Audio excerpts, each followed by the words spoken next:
Assalamualaikum warahmatullahi wabarakatuh.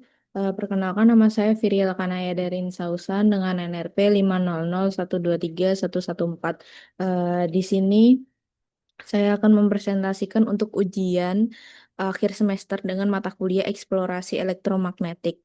Eh, pada presentasi ini saya akan membahas artikel yang berjudul dengan FLFEM dengan FLFEM data conversion into apparent resistivity using the Hilbert transform and its application for shallow fault investigation at Pingirsari, Bandung Regensi, Indonesia. Fokus utama penelitian ini adalah bagaimana data FLFEM yang umumnya bersifat kualitatif dapat diubah menjadi parameter kuantitatif berupa resistivitas semu menggunakan transfer Hilbert dan kemudian diaplikasikan untuk mengidentifikasi sesar dangkal.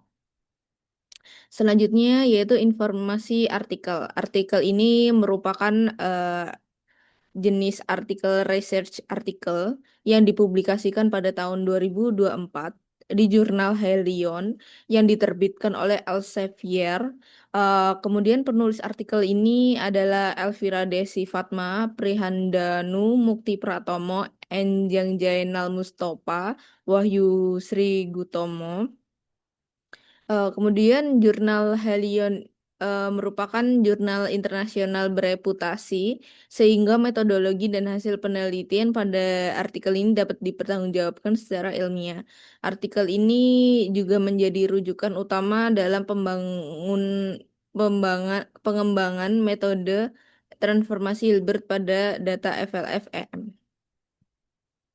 Selanjutnya latar belakang metode FLF ini sangat sering digunakan untuk investigasi struktur dangkal seperti sesar dan rekan karena tidak invasif. Kemudian interpretasi FLF umumnya masih kualitatif, namun interpretasi data VLF selama ini masih didominasi oleh pendekatan kualitatif, misalnya menggunakan filter Fraser dan Krauss-Held. Kemudian filter Fraser dan Krauss-Held belum menghasilkan parameter fisik, padahal eh, resistivitas sangat padahal kedua filter tersebut memang mampu menunjukkan keberadaan struktur, tetapi belum memberikan parameter fisik batuan seperti resistivitas.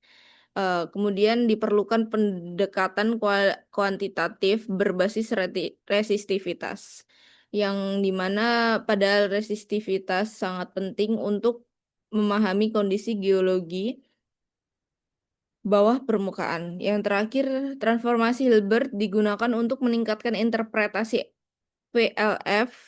Oleh karena itu, penelitian ini menawarkan transformasi Hilbert sebagai pendekatan kuantitatif untuk meningkatkan interpretasi data VLF. Kemudian terdapat 4 tujuan pada penelitian ini, yaitu yang pertama mengonversi data FLF menjadi resistivitas semu, kemudian yang kedua menerapkan transformasi Hilbert, kemudian yang ketiga mengidentifikasi sesar dangkal, kemudian yang keempat memvalidasi hasil dengan permodelan MT dan data geologi. Kemudian metode VLF, yaitu sebelumnya VLF ini merupakan metode geofisika elektromagnetik yang memanfaatkan gelombang frekuensi sangat rendah untuk mendeteksi struktur konduktif dangkal seperti sesar dan rekahan.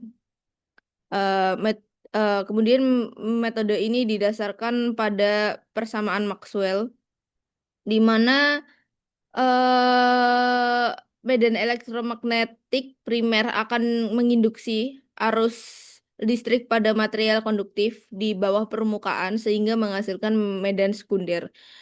Parameter utama yang digunakan dalam VLFEM adalah tilt angle, eh, yang kedua ellipse eliptisitas. Kemudian yang tiga yaitu Tipper. Parameter-parameter ini mencerminkan variasi konduktivitas bawah permukaan. Kemudian pengolahan data, jadi data FLFM berupa tilt angle dan eliptisitas. Kemudian yang kedua, data dilakukan filtering untuk mengurangi noise. Kemudian interpretasi awal menggunakan filter Fraser, kedua filter Krauss-Heldt. Kemudian selanjutnya konversi data VLFEM menjadi resistivitas semu. Kemudian digunakan transformasi Hilbert. Selanjutnya resistivitas semu diinversi dengan inversi Occam dua dimensi.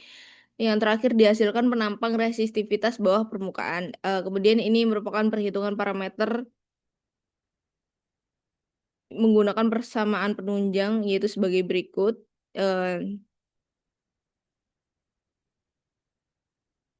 Jadi pada gambar ini itu menunjukkan komponen medan magnetik dalam metode VLF. Medan magnet horizontal itu dianggap sebagai medan primer. Kemudian sedangkan medan magnet vertikal muncul akibat arus induksi pada struktur konduktif bawah permukaan. Kemudian rasio antara medan magnet vertikal dan horizontal itu disebut dengan Tipper yang menjadi parameter utama dalam interpretasi VLF.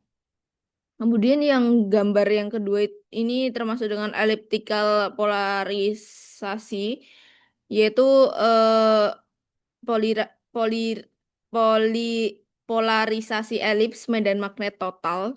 Jadi polarisasi elips ini terjadi akibat superposisi antara medan primer dan medan sekunder.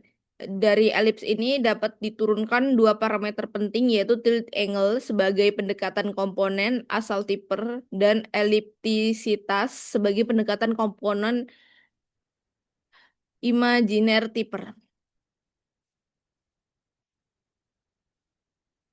Kemudian ini eh, data selanjutnya, hasil data selanjutnya yaitu yang pertama ini yaitu raw data of FLF, yaitu menunjukkan data mentah VLF berupa variasi tilt angle terhadap lintasan. Pada data mentah ini masih terlihat fluktuasi dan noise sehingga interpretasinya itu langsung masih sulit dilakukan.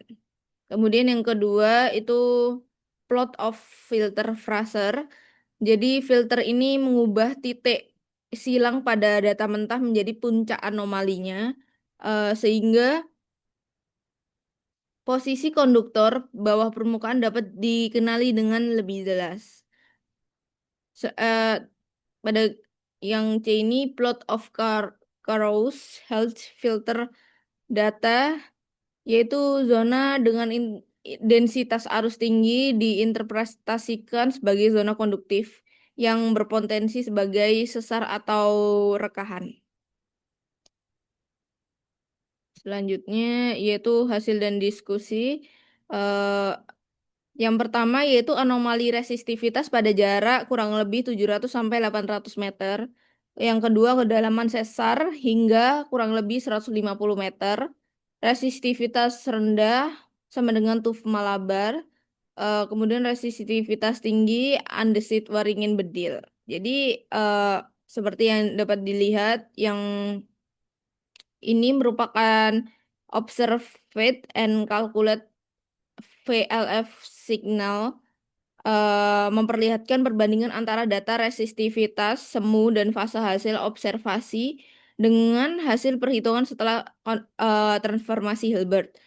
Kesesuaian antara data yang diamati dan data terhitung menunjukkan bahwa transformasi Hilbert itu bekerja dengan baik.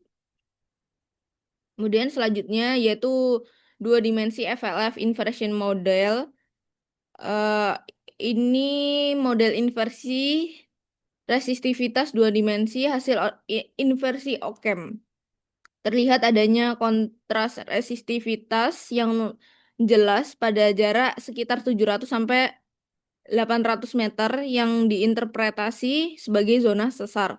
Kedalaman sesar teridentifikasi hingga sekitar 150 meter.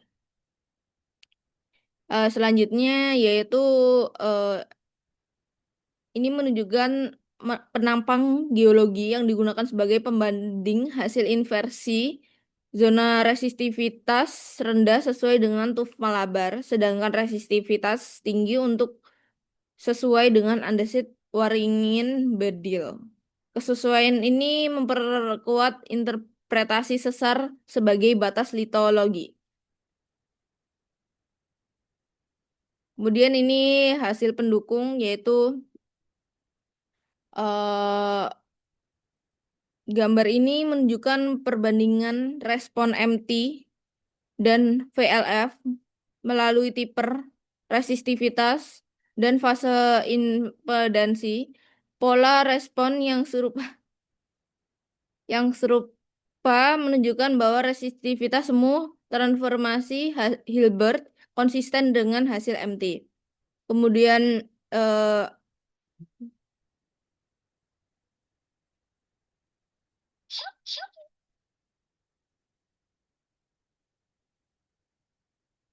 kemudian pada gambar ini merupakan kontak vertikal yang digunakan dalam pemodelan sintetis. Model ini mempresentasikan kondisi sesar dan digunakan untuk memvalidasi keandalan transformasi Hilbert. Selanjutnya, kelebihan dan keterbatasan, yaitu kelebihan metode ini adalah mampu mengubah interpretasi VLF menjadi kuantitatif, tidak memerlukan pengukuran medan listrik dan efektif untuk struktur dangkal. Namun, metode ini juga memiliki keterbatasan, yaitu sensitif terhadap noise, menggunakan asumsi dua dimensi, dan memiliki kedalaman investigasi yang terbatas. Kemudian kesimpulan, transformasi Hilbert terbukti efektif meningkatkan interpretasi data VLF-EM.